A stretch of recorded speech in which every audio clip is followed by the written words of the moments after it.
Bonjour à tous, c'est Nathan du blog Investir pour réussir. On se retrouve aujourd'hui dans une nouvelle vidéo où je vais vous montrer comment investir de manière rentable dans la ville de Boulogne-Billancourt. Alors tout d'abord, qu'est-ce qu'un investissement rentable? Pour moi, ça passe par un emprunt à 110%. C'est-à-dire que vous allez emprunter à la banque le coût d'achat, les frais de notaire et les coûts des travaux. Vous aurez donc une mensualité à rembourser tous les mois à la banque. Cette mensualité doit être payée par le ou les loyers. Plus, ces loyers doivent payer les charges d'exploitation du bien immobilier comme la taxe foncière, les charges de copropriété, les frais d'agence, les futures réparations, etc. etc. L'objectif au minimum, c'est d'avoir un bien qui s'autofinance, c'est-à-dire avoir des revenus égaux aux dépenses pour avoir une opération nulle. Les meilleurs investisseurs arriveront même à avoir du cash flow positif, c'est-à-dire qu'ils vont avoir des dépenses supérieures, enfin des revenus supérieurs aux dépenses. Ce qui signifie que vous allez gagner de l'argent tous les mois avec votre investissement immobilier. Donc pour investir à Boulogne-Billancourt, j'ai identifié 6 étapes. Première étape, ce sera la prise d'informations sur la ville de Boulogne-Billancourt. Ensuite, ce sera les estimations des loyers pratiqués à Boulogne-Billancourt pour savoir à combien on va pouvoir louer notre investissement. Troisième étape, ce sera la sélection d'un bien actuellement à vendre sur le marché de Boulogne et la sélection, voilà. Donc c'est une étude avec des cas concrets, des cas réels, des cas actuellement en vente. Quatrième étape, ce sera l'estimation rapide du rendement pour savoir si oui ou non le bien choisi semble intéressant. S'il est intéressant, on passera à la cinquième étape et le calcul des mensualités du crédit pour savoir si on est à l'autofinancement au minimum et voir un cash flow positif. Et ensuite, pour terminer, ce sera l'utilisation de mon calculateur simulateur personnel dans lequel on va pouvoir renseigner toutes les informations liées au bien. Je pense surtout à la partie financement, à la partie charge d'exploitation. Et on va pouvoir faire plusieurs scénarios comme à quel prix il faut acheter pour être à l'autofinancement ou à quel prix il faut acheter pour avoir un cash flow de 300 € par mois par exemple. Allez, on passe tout de suite à la première étape et la prise d'information sur la ville de Boulogne-Billancourt. Bon, pour simplifier, je vais appeler la ville Boulogne. C'est de toute façon comme ça qu'on l'appelle en région parisienne. Donc, oui, j'en ai déjà dit un petit peu. Boulogne-Billancourt, c'est la ville à côté de Paris la plus peuplée d'Île-de-France. Et elle fait partie des top 30 des villes les plus peuplées de France. Autant vous dire que on bénéficie du marché parisien. Je pense qu'on aura aussi les prix des marchés parisiens, mais en termes de demande locative, à mon avis, il n'y aura aucun problème. Bon, j'aime bien regarder quand même le nombre d'habitants dans une ville. Donc, vous pouvez taper Boulogne-Billancourt Wikipédia. On apprend qu'il y a 120 000 habitants. Et oui, je vous l'avais dit, un top 30 des villes les plus peuplées de France. Lisez aussi la page Wikipédia, vous allez en apprendre énormément sur la ville.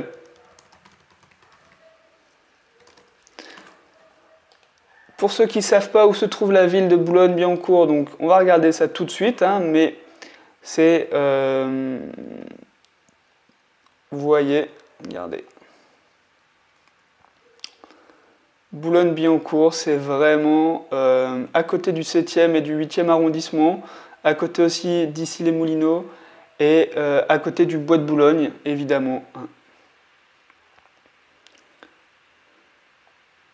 Donc c'est assez petit en superficie, mais on voit que c'est extrêmement peuplé.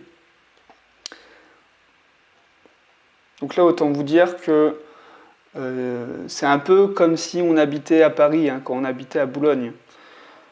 Clairement, moi j'ai habité 5 ans à Paris et je sais très bien qu'on retrouve le même type de population. Ok, d'habitude, dans des villes un peu plus petites, j'aime bien regarder le nombre d'étudiants, le nombre d'universités.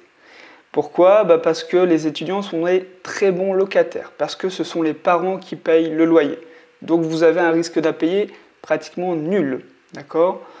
Deuxièmement aussi parce que les étudiants sont tranquilles comme locataires et en termes de tranquillité pour le propriétaire, c'est ce qui se fait de mieux. Ensuite, pour ceux qui aimeraient regarder et faire de la location courte durée, location saisonnière. Vous pouvez regarder les hôtels dans une ville ou dans un quartier, ça va vous donner un indicateur du marché locatif. Plus il y a d'hôtels, plus il y a un marché locatif pour de la location courte durée. Parce que les hôtels ne sont pas installés là par hasard, ils ont fait des études bien approfondies. Et donc, s'ils se sont installés, c'est qu'il y a un marché locatif tout simplement. Vous ne devez pas avoir peur de la concurrence, c'est plutôt bon signe, ça signifie qu'il y a un marché. Ensuite, j'aime bien regarder les hôpitaux et les grandes entreprises dans des villes un peu plus petites. Je le répète, pour Boulogne, on ne va pas rentrer dans les détails parce qu'on sait qu'on bénéficie du marché parisien, donc pas besoin de vérifier.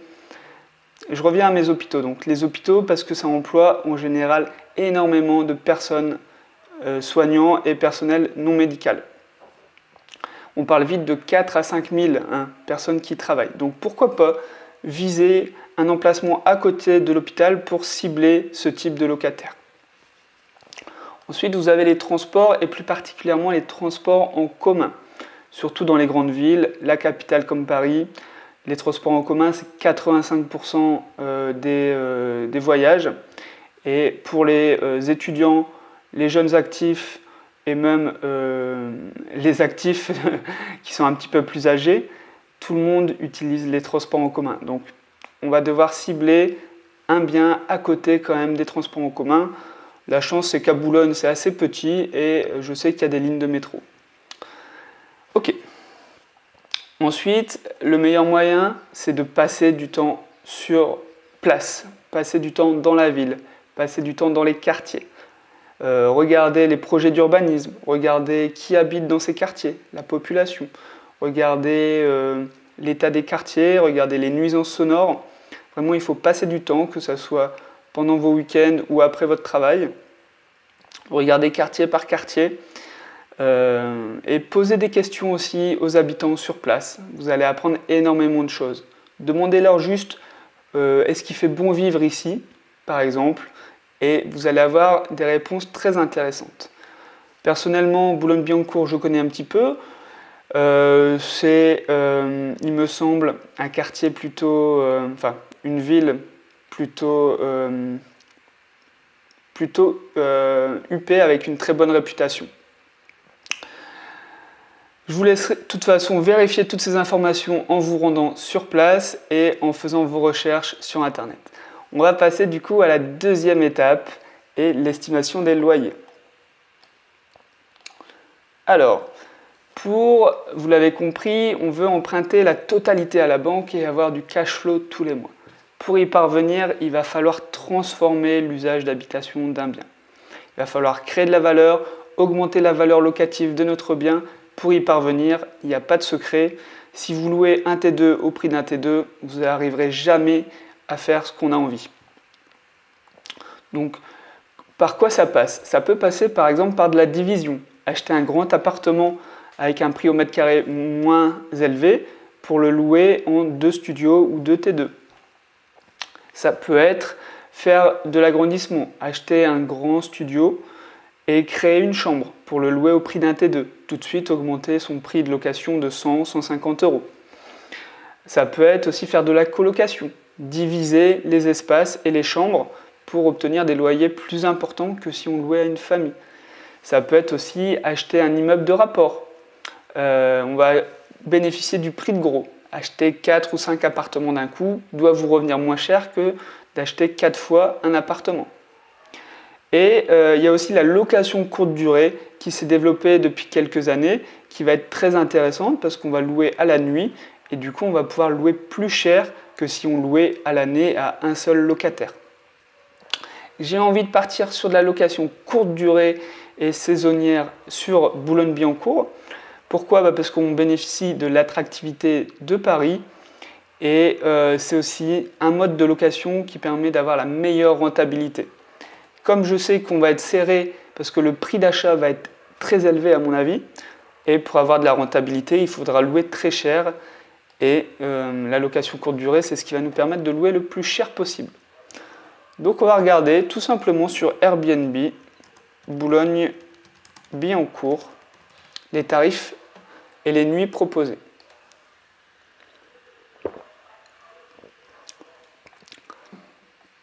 Alors nous, on va louer à la semaine, c'est ce que je vous propose, pour limiter tout ce qui est déplacement, nettoyage, tout ce qui est côté logistique.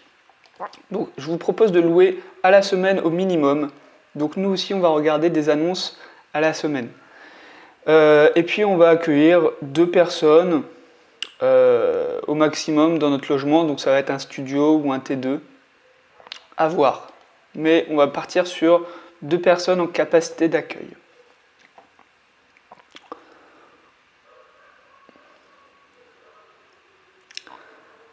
On va regarder des logements entiers. On va zoomer aussi sur Boulogne pour avoir que des biens qui sont vraiment dans Boulogne.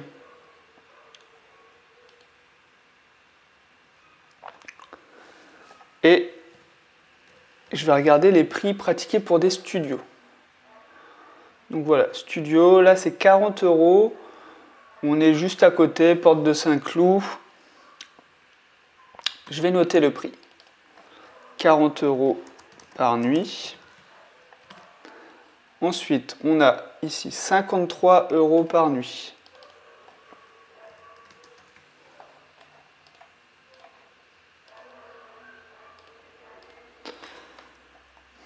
Ensuite, c'est 75 € par nuit. Là, 69.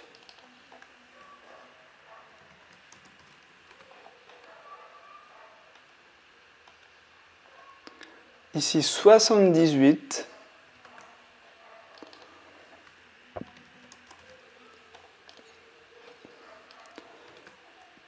Alors, est-ce qu'on a d'autres annonces encore? Et 54, ça c'est plutôt encore porte de Saint-Cloud, on peut voir sur la carte. Hein. Et 58. Alors, on a des prix assez différents entre chaque appartement. Il va quand même falloir faire une conclusion, définir le prix de location à la nuit de notre appartement. Donc, on a des prix allant de 40 € à 78 €. Nous, on va quand même rénover le bien, on va créer de la valeur, on va mettre une belle déco. Donc, on va partir aussi sur un prix raisonnable. On est sûr de louer, on ne prend pas de risque. On ne met pas un prix à 80 € si on n'est pas sûr de louer, parce que ça va être désastreux si on n'arrive pas à louer. Ça va être désastreux dans nos calculs et notre investissement tout court. Donc, je vais partir sur 60 €. Hein, je fais partie des prix les plus bas, 60 € par nuit. Je fais partie des prix les plus bas et je pense être sûr de louer à ce prix-là. Allez, on passe à la 3e étape et la sélection d'un bien à vendre à Boulogne-Billancourt. Donc nous, on va rechercher des petits espaces entre 17 et 25 mètres carrés. Et on va passer par le site bien ici. J'adore ce site parce qu'on voit l'emplacement des biens à vendre, même s'il faut vérifier, des fois il y a une petite erreur au quartier près. Et aussi, on peut afficher les lignes de métro. Et ça, c'est top pour nous qui avons envie d'être à côté des transports en commun pour permettre aux vacanciers de visiter Paris.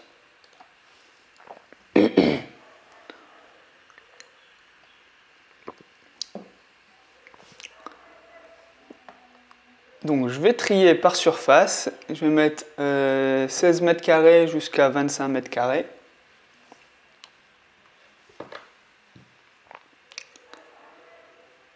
D'accord, et je vais aussi afficher les transports en commun. On voit qu'on a 2 lignes de métro qui desservent Boulogne. Voilà.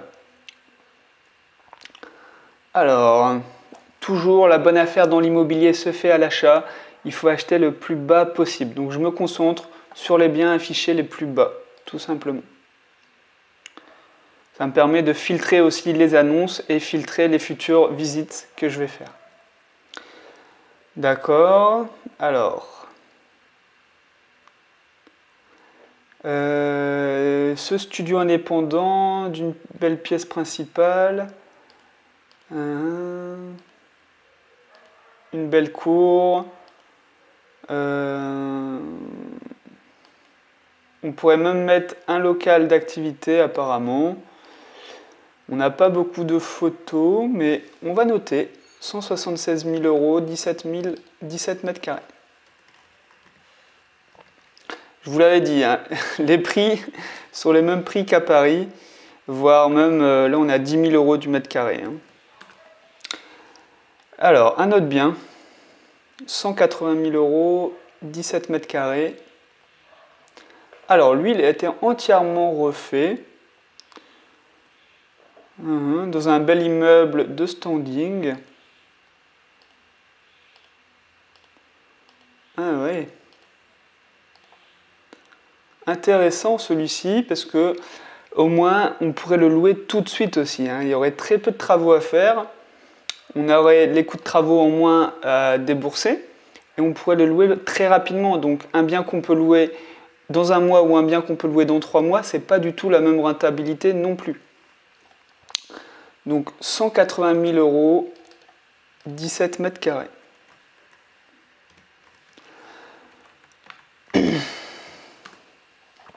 Ok, est-ce qu'on a d'autres biens intéressants? Pouf, on a des prix élevés, hein, c'est incroyable. 252 000 euros, 22 mètres carrés, à rénover en plus. Waouh, incroyable.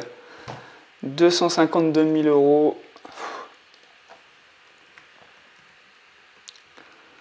22 mètres carrés. Bon, clairement, on va sélectionner un bien et j'ai envie de partir sur le deuxième bien, celui à 180 000 euros, où on aura pratiquement 0 euros de travaux et qu'on va pouvoir aussi louer très rapidement. Donc, je vais partir sur ce bien pour la suite de notre étude.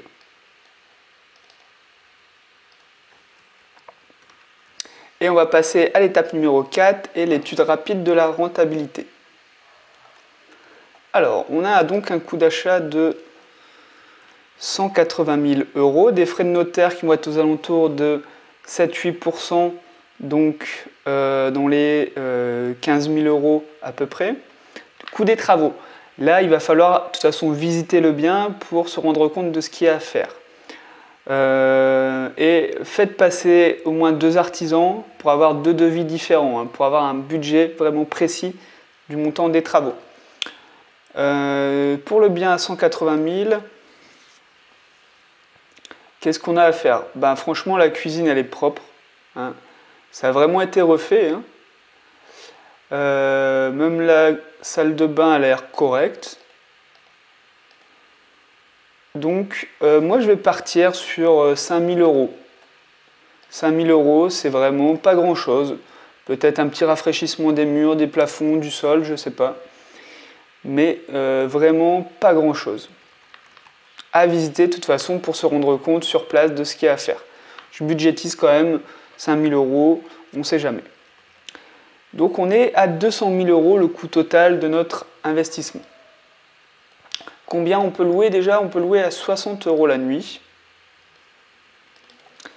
60 euros la nuit, si on part sur des mois de 30 jours, ça nous fait des loyers espérés de 60 x 30, ce qui nous fait du 18 800 euros. Ouais, c'est ça, je ne me trompe pas. Donc on espère un loyer de 1800 euros brut si on arrive à louer tous les jours du mois, tous les jours de l'année. Ce qui est quand même impossible en location courte durée, on est d'accord. Mais c'est pas grave. Pour le moment, on prend 30 jours. Et on va regarder si ça respecte la règle des 1%. Alors la règle des 1%, c'est un indicateur pour savoir si on a un bon cash flow ou pas à première vue. C'est quoi? C'est savoir si un mois de loyer brut, donc 1800 euros, correspond à 1% du coût total du projet immobilier. Alors nous, on est un petit peu en dessous de la règle des 1%, vu qu'il faudrait acheter pour un total de 180 000 euros. Bon, cependant, c'est pas très grave quand on est un petit peu en dessous de l'indicateur des 1%. Mais dans notre cas, la location courte durée, il y aura beaucoup plus de vacances locatives que pour un autre investissement. On aura aussi des charges d'agence plus élevées. Donc, je ne vous cache pas que même si on a beaucoup de revenus, ça va être compliqué, je sens, d'avoir du cash flow. On va peut-être atteindre l'autofinancement à première vue, mais ça va être un peu compliqué. Bon, de toute façon, on va passer tout de suite à l'étape numéro 5 pour vérifier l'autofinancement et calculer les mensualités du crédit. Donc, on a un coût total de 200 000 €. Un loyer estimé de 1800 €. 1800 €. On va automatiquement enlever 30% sur ses revenus bruts pour obtenir une estimation des revenus nets. Pourquoi? Parce que c'est ce que la banque va appliquer comme barème pour calculer vos revenus nets. Ils savent que vous allez avoir des charges d'exploitation, taxes foncières, charges de copropriété, etc., etc. Donc si on enlève aussi 30%, ça nous fait pratiquement 600 € en moins. Donc ça va nous faire dans les 1260 € à peu près net. Et on va regarder du coup combien va nous coûter notre crédit si on emprunte 200 000 € à la banque. Donc pour ça, j'utilise la calculatrice de meilleurtaux.com. Elle fait très bien le travail, vous allez voir. Donc 200 000 €. Prenez toujours la durée du prêt la plus longue possible pour un investissement immobilier pour avoir les mensualités les plus basses et ainsi vous rapprocher de l'autofinancement et améliorer votre cash flow. Donc sur 20 ans. Alors bien sûr, le coût du crédit va être plus élevé, ça on est d'accord. Cependant, ce qu'il faut bien prendre en compte, c'est que ce n'est pas vous qui allez rembourser le crédit, mais bien le ou les locataires. C'est vraiment en utilisant l'argent des autres qu'on arrive à s'enrichir. C'est pour ça aussi qu'on emprunte la totalité à la banque et c'est pour ça qu'on veut que ce soit les locataires qui remboursent notre prêt. Alors, un taux d'intérêt de 1,36, non, ça ne sera pas possible pour nous, on emprunte la totalité. Donc c'est plus risqué pour la banque et quand ils se rémunèrent contre le risque, ils augmentent tout simplement le taux d'intérêt. Donc si on obtient un taux de 1,8%, ça sera déjà très bien. Pour le taux d'assurance, par contre, là vous pouvez avoir un meilleur taux et obtenir un taux de 0,1, ça me semble cohérent. Au pire, vous faites de la délégation d'assurance, c'est-à-dire que vous prenez l'assurance de votre crédit ailleurs qu'à la banque. Ok, donc on serait sur 1010 € de mensualité tous les mois.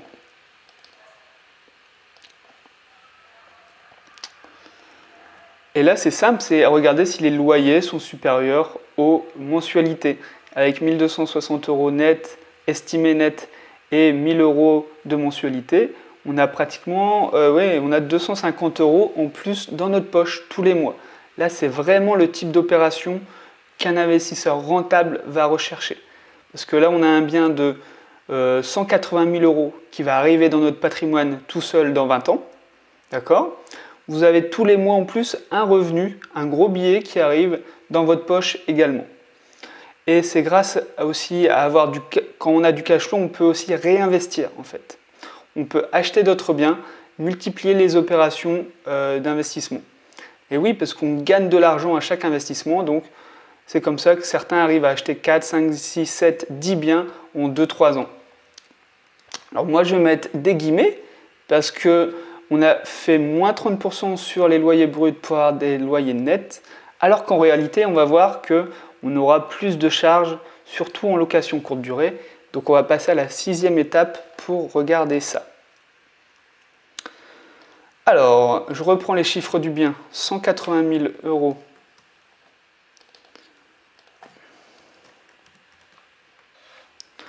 17 mètres carrés. Des travaux très faibles, ça c'est quand même une bonne chose. 5 000 €, ça permet de réduire forcément le montant total emprunté. Les frais de notaire sont calculés automatiquement dans mon fichier, dans mon calculateur, mais vous pouvez aller sur le site des notaires.fr pour avoir la valeur exacte. Les frais bancaires, ça va être les frais de dossier facturés par la banque. Essayez de les négocier à 0. Si vous n'y arrivez pas, j'ai au moins budgétisé à 500 € ces frais. Il y a la valeur du mobilier qu'on n'avait pas pris en compte. Et oui, forcément, location courte durée dit location meublée. Là où on pourrait dépenser 2000 € pour un étudiant, comme on va faire de la location courte durée, il va falloir mettre un petit peu plus au-dessus, une gamme un petit peu plus au-dessus, une décoration plus travaillée. Donc, c'est pas le moment d'être radin en fait. Il faut vraiment louer au maximum et on sait que les photos sont très importantes. Donc, si on met 3500 € en déco, je pense que là, il n'y a aucun problème. On aura une très belle décoration et des très beaux meubles, des très beaux produits. Ok. Donc, on a une valeur un petit peu plus élevée que ce qu'on pensait à emprunter. La partie financement, on ne touche à rien pour le moment. On garde les mêmes chiffres qu'à l'étape précédente et un prêt sur 20 ans. Ensuite, on a la fiscalité. Je rappelle rapidement comment fonctionne la fiscalité dans l'immobilier. Il faut savoir que chaque euro touché dans l'immobilier va être taxé par rapport à votre tranche marginale d'imposition, qui est elle-même définie par vos revenus de salarié. Plus vous gagnez d'argent, plus vous montez de tranche. D'accord ? Prenons un exemple, vous êtes à une tranche à 30%. Ça signifie que chaque euro touché dans l'immobilier va être taxé à 30%, plus il va falloir rajouter également les prélèvements sociaux de 17,2%. Donc ça va plutôt être taxé à 47,2%. Après, vous avez plusieurs moyens pour déclarer vos revenus quand vous êtes en location nue. Vous avez le régime réel et le régime micro-foncier. Je vous encourage à aller voir ce que c'est. Mais vous avez compris le principe. PAL, ça sera 47,2% si vous êtes à 30% en TMI. Ce qui veut dire que ça implique énormément la rentabilité. Parce que sur l'argent gagné, vous devez rembourser le crédit, vous devez payer les charges d'exploitation, etc. Donc, c'est énorme. Heureusement, avec la location meublée, on peut amortir. Donc, la location meublée, c'est possible pour nous vu qu'on loue en location courte durée meublée. On va pouvoir amortir le prix du bien, donc 180 000 € sur 30 ans. Ça fait 6 000 € par an en déficit automatiquement sans rien faire. On va aussi pouvoir amortir la valeur des travaux, ça c'est pareil en location nue. On va pouvoir amortir les frais de notaire, ça c'est pas possible en location nue, d'accord, 12 000 € quand même. Et on va pouvoir amortir la valeur du mobilier et les frais bancaires. Autant vous dire que vous allez avoir une montagne de déficit et année après année, vous allez rogner ce déficit. Pendant toutes ces années, vous allez payer 0 € d'impôt et au bout d'un moment, quand vous aurez mangé tout votre déficit, forcément, il va falloir payer des impôts. Mais là, ça signifie que avec pratiquement 200 000 € à amortir, vous êtes tranquille au moins pendant 5-6 ans sans payer d'impôts. Ça, c'est clair et net. C'est pour ça que je conseille vraiment à tout le monde de se renseigner vers la location meublée pour améliorer la partie fiscale de son investissement immobilier. Je passe maintenant aux recettes locatives. Donc on est sur 60 € fois 30 jours. On est donc à 1800. 1800. Je vérifie quand même parce que ouais, c'est bien ça, je ne me suis pas trompé. Ce qu'on n'avait pas pris en compte pour le moment, c'est la vacance locative. Et ça, il faut toujours la prendre en compte. Votre appartement ne sera pas loué toute l'année, malheureusement. Donc, si on prend en compte 22 à 23 jours de location dans un mois, tous les mois, on arrive à peu près à 22 à 23% de vacances locatives à l'année. Ce qui signifie qu'automatiquement, mes revenus déjà baissent de 23%. C'est toujours une marge de sécurité à prendre parce que dans la réalité, ça sera le cas. Vous n'arriverez pas à louer tous les jours. Au pire, si vous arrivez à augmenter ce ratio, c'est du bonus que vous n'aviez pas prévu et c'est que du bonus. On va passer aux charges d'exploitation qui sont également déductibles au niveau fiscal. Alors la première chose, c'est les frais d'agence. Pour de la location courte durée, on va parler de conciergerie. Moi, les prix que je connais sont aux alentours des 15% facturés par la conciergerie. À vous de vous renseigner ensuite pour les prix pratiqués des conciergeries à Paris. Les frais d'entrée, en général, c'est compris dans le tarif des 15%. Par contre, il va falloir aussi rajouter les frais de la plateforme. Je sais qu'Airbnb prennent 3% sur chaque euro touché par le propriétaire. Donc, je les rajoute dans mes charges et on arrive à 18%. Ensuite, on a la taxe foncière et les charges de copropriété. Ça varie énormément, il faut les demander au propriétaire. Donc ça varie d'une rue à l'autre et aussi d'un immeuble à l'autre. Est-ce qu'on a ces informations-là dans l'annonce? Non. On n'a pas ces informations-là, mais on nous dit qu'on a un grand jardin. Donc ça, c'est aussi à entretenir par la copropriété, donc ce sont des frais supplémentaires. On a chauffage et eau chaude collectif, donc ça veut dire que c'est compris dans les charges de copropriété. C'est refacturé entre l'ensemble des propriétaires de l'immeuble, ce qui veut dire que ça va être assez élevé. Mais c'est aussi une bonne chose parce que quand c'est commun, ça veut dire aussi que vous n'avez pas de contrat individuel avec EDF. Donc, pour de la location courte durée où il y aura beaucoup de passages, où les gens vont consommer énormément, chauffer en hiver, prendre des douches chaudes tous les jours, et pourquoi pas profiter en fait que ça soit réparti entre l'ensemble des propriétaires pour au final faire une bonne affaire pour nous. Donc je vais partir quand même sur près de plus de 200 € par mois de charge. Je pense que ça va être aux alentours de ces eaux-là. Donc on est autour des 2400 € de charge. La taxe foncière, là aussi il va falloir faire une estimation. On a un petit appartement, j'espère que 500 €, ça sera ce qu'on va payer, pas plus. En termes de réparation aussi, il va falloir budgétiser parce que vous allez avoir du mobilier à changer, peut-être une prise à changer, un évier à changer, un lavabo, etc. etc. Donc moi je budgétise toujours un demi-mois de loyer. Ici on est sur 1800 € et donc ça nous fait 900 € à peu près de travaux qui vont devoir être faits tous les ans.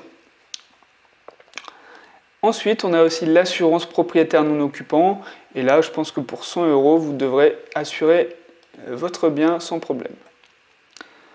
Donc là, on a des charges beaucoup plus précises que ce qu'on avait pu identifier dans les étapes précédentes. On avait fait juste moins 30%.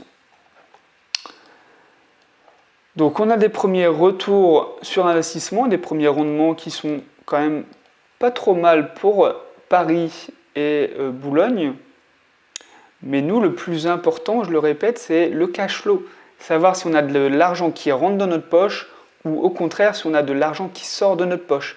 C'est-à-dire qu'on doit payer le prêt à partir de l'argent de notre salaire, par exemple. Donc le cash flow est juste en dessous. Et mauvaise nouvelle, quand on prend en compte toutes les charges, tous les frais, on arrive à un cash flow négatif. Et moins 187 € de cash flow, c'est quand même significatif par mois. Même si vous dites c'est tenable, aujourd'hui c'est tenable, je peux mettre 200 € pour combler et dans 20 ans avoir un bien de 180 000 €.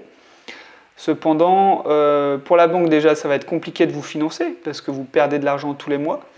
Et puis vous comprenez bien que si vous voulez multiplier les investissements, vous faites un deuxième, un troisième, un quatrième investissement identique et vous êtes à moins 400, moins 600, moins 800. De toute façon, on voit bien que ça ne tient pas. La banque ne vous prêtera plus et vous n'arriverez pas à faire d'autres investissements. C'est aussi ça le problème quand on investit dans un bien avec un cash flow négatif. C'est pour la suite.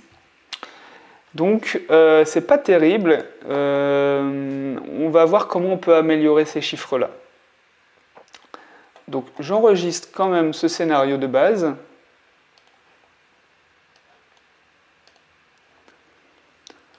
Donc, premier élément, ça va être de faire baisser le coût total d'achat, faire baisser le prix d'achat. Ça, c'est très important, la négociation.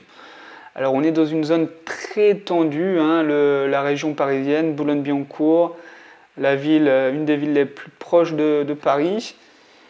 Si on arrive à négocier 10 000 €, je pense que ça sera déjà très bien. Malheureusement, là où dans d'autres villes on peut faire des négociations de moins 50, moins 40%, à Paris, je ne m'aventurerai pas sur autant de négociations. Parce que le marché est trop tendu, il y aura d'autres acheteurs. Donc le vendeur n'a pas besoin de baisser son prix. Je vais quand même enregistrer un scénario où on fait une négociation de 10 000 €. Ensuite, le moyen pour aussi améliorer son cash flow, c'est d'augmenter la durée du prêt. Prenez par exemple un prêt sur 25 ans. Alors on peut faire des prêts directement de 25 ans ou des prêts gigognes. On va cumuler deux prêts, un prêt sur 10 ans plus un prêt sur 15 ans. Ça se planifie au début du prêt, mais c'est possible. Là, on est quand même sur des sommes assez importantes, 190 000 € à emprunter, dans une ville extrêmement chère, donc pourquoi pas faire un prêt sur 25 ans. Donc j'enregistre le scénario.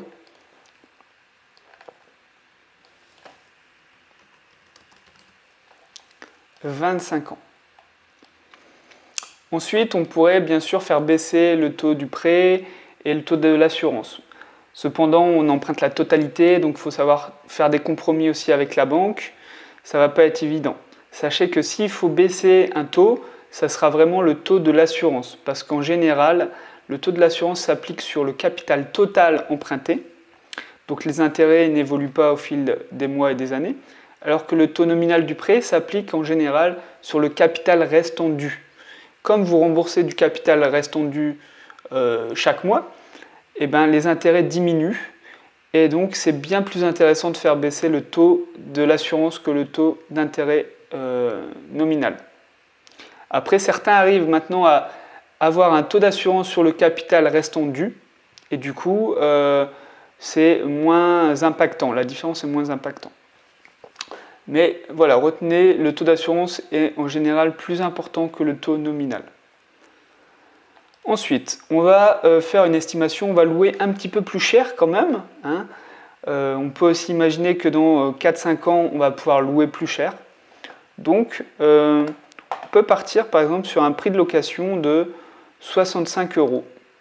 On augmente de 30 € la nuit et on arrive à 1 950 € de revenus. Donc là aussi, je vais enregistrer ce scénario.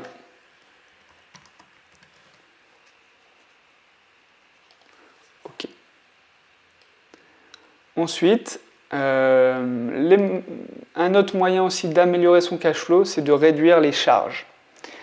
On pense tout de suite aux charges d'agence de gestion.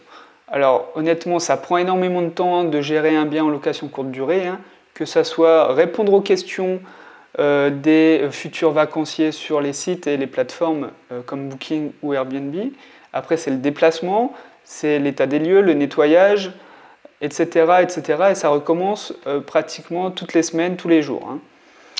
Donc, c'est du temps passé que vous ne pourrez pas passer à réinvestir dans d'autres biens immobiliers. Donc, je suis plutôt pour la gestion. Après, si vous voulez vraiment vous en occuper par vous-même pour avoir vraiment un gros cash flow et que vous aimez bien, bah pourquoi pas. On va enlever ces frais d'agence et on va rester sur 3% les frais de la plateforme.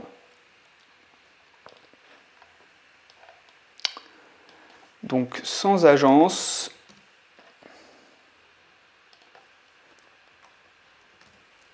ok. Et donc on va comparer maintenant tous les scénarios entre eux pour voir un petit peu les différences.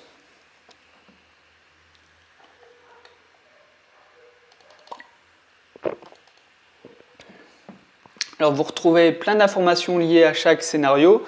Nous on va se concentrer sur le cash flow. Donc on voit bien les premiers scénarios sont négatifs. Même en négociant 10 000 €, il faudrait vraiment négocier beaucoup, hein. On est toujours dans les moins 100 euros. Par contre, tout de suite, si on prend un prêt sur 25 ans, eh ben, on passe à l'autofinancement. 25 euros en plus, on parle d'autofinancement, hein.